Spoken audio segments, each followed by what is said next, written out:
മയക്കുമരുന്ന് വിവരം ചോർത്തി നൽകി. മകന്റെ മരണത്തിന് കാരണം കോളേജ് മാനേജ്മെന്റ് ആണെന്ന് കൊല്ലപ്പെട്ട അമുതന്റെ പിതാവ്. കോയമ്പത്തൂരിലെ സ്വകാര്യ എഞ്ചിനീയറിംഗ് കോളേജ് വിദ്യാർത്ഥിയായ അമുതൻ കൊല്ലപ്പെട്ട സംഭവത്തിൽ തന്റെ മകന്റെ കൊലപാതകത്തിന് കാരണം കോളേജ് അധികൃതരുടെ വീഴ്ചയാണെന്ന് അമുതന്റെ പിതാവ് കെന്നഡി മാധ്യമങ്ങൾക്ക് മുൻപിൽ വെളിപ്പെടുത്തി. ഹിന്ദുസ്ഥാൻ എഞ്ചിനീയറിംഗ് കോളേജിൽ തേർഡ് ഇയർ പഠിച്ചിട്ട് വന്നാപ്പിங்க சார். கடந்த ஃபஸ்ட் இயரில் ஹாஸ்டலில் தங்கி படித்தாப்புல, செகண்ட் இயரில் சாப்பாடு ஒத்துக்கலை அப்படி சொல்லிட்டு வெளியில் தங்கி படித்தாப்புங்க சார். வெளியில் சில பிரச்சனைகள் வந்ததுனால எனக்கு பாதுகாப்பு இல்லைப்பா, நான் தேர்ட் இயரில் ஹாஸ்டலில் வந்து சேர்ந்துக்கிறேன்ப்பான்னு சொன்னாப்புல. அதனால் சார் நான் ஒரு 40,000 பணம் கட்டி என் பையனை தேர்ட் இயரில் ஹாஸ்டலில் போட்டேன் சார். 2 மாதம் போனாப்புலைங்க சார்.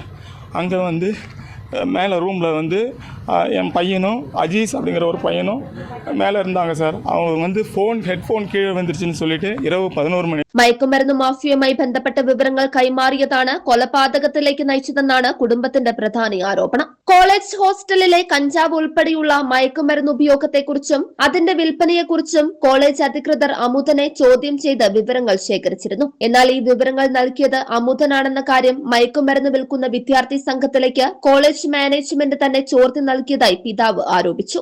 തങ്ങളെ ഒറ്റിക്കൊടുത്തത് അമുതനാണെന്ന് മനസ്സിലാക്കിയ വിദ്യാർത്ഥി സംഘം ബോധപൂർവം ലക്ഷ്യമിട്ട് അമുതനെ ക്രൂരമായി മർദ്ദിച്ച് കൊലപ്പെടുത്തുകയായിരുന്നു. കൊലപാതകം നടക്കുന്നതിന് ഏതാനും ദിവസങ്ങൾക്ക് മുൻപ് ഹോസ്റ്റൽ അടുക്കളയിലെ ജീവനക്കാരുമായി ഉണ്ടായ തർക്കത്തെ തുടർന്ന് കൃത്യമായി അന്വേഷണം നടത്താതെ കോളേജ് അധികൃതർ അമുതനെ ഹോസ്റ്റലിൽ നിന്ന് പുറത്താക്കിയിരുന്നു. സുരക്ഷാ മുൻകരുതലുകൾ ഇല്ലാതെ പുറത്താക്കിയതാണ് മകനെ ആക്രമികൾക്ക് തുറന്നുകാട്ടാൻ ഇടയാക്കിയതെന്ന് പിതാവ് കുറ്റപ്പെടുത്തി.